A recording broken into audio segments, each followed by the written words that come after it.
My entitled husband allowed his best man to propose on our wedding day, even though I said no. Now he's regretting everything because I want a divorce. Me and my husband have been planning this wedding for over a year. We agreed on everything except when the matter of the guest list came up. Now, I knew that my boyfriend was going to make his friend, Jacob, his best man. Jacob can be a little self-centered at times. When we go out with friends, he would always order the most expensive meal and then later argue that we split the bill evenly because that was just less work. He often makes and cancels plans as he wishes, even though it can mess up my entire schedule. This one time, I was planning on going on a lovely dinner date with my boyfriend, but Jacob showed up at our house unannounced with drinks and said that he wanted to spend some time with his best friend. I tried telling him that we weren't free today, but my boyfriend insisted that we have our date next week since Jacob was already here. That being said, I supported my boyfriend's decision to make him the best man because it was his choice and not mine. I thought that I could tolerate him for one day for my future husband's sake, but I was wrong. A few months ago, my boyfriend randomly said that Jacob wanted to propose at our wedding reception. I firmly rejected that idea because that day was meant for us and not him. Of course, I would be very happy to help him with his proposal, but doing it on our wedding day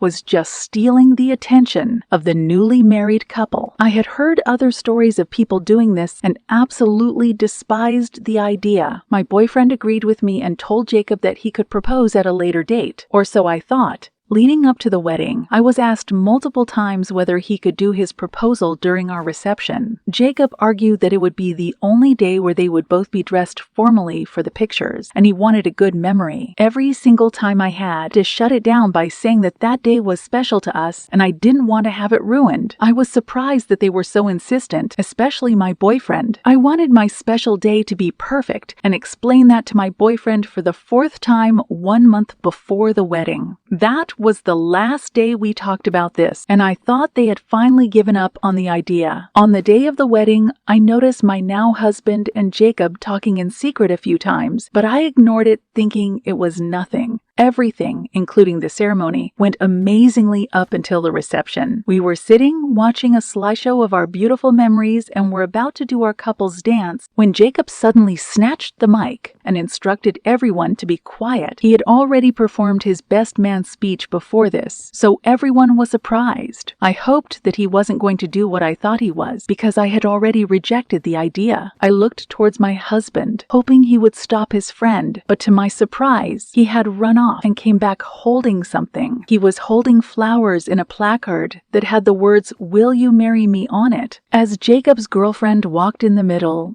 my biggest fear came true, and I ran off because I just couldn't take it anymore. I shut myself in my room and began crying my eyes out. When my husband walked into the room, he began yelling at me, telling me to grow up. He accused me of ruining the special moment because I was an attention seeker and couldn't stand others being happy. It wasn't the proposal that angered me so much, but the fact that my own husband had completely disregarded my wishes. I had told him multiple times that I didn't want this, and yet he allowed this to happen anyway. I decided that I didn't want to spend the rest of my life with someone who doesn't care about my opinion. I told him to get out and spent the night alone. The next day, I avoided everyone and went home with my parents and began calling a divorce lawyer. My husband tried calling me, but he was saying the same thing, that I was acting childish and needed to just get over it. When I sent him the divorce papers, though, he realized that I was serious and quickly changed his tone. He began apologizing for going against my wishes and said he would never do that again. But the doubt had already made its way into my mind. I was no longer sure if I could spend the rest of my life with him, and by extension, Jacob. I told him that he needs to set his priorities, because if even on his wedding day, he is prioritizing his friend over his wife, then I can't marry him. Jacob hasn't commented on the situation,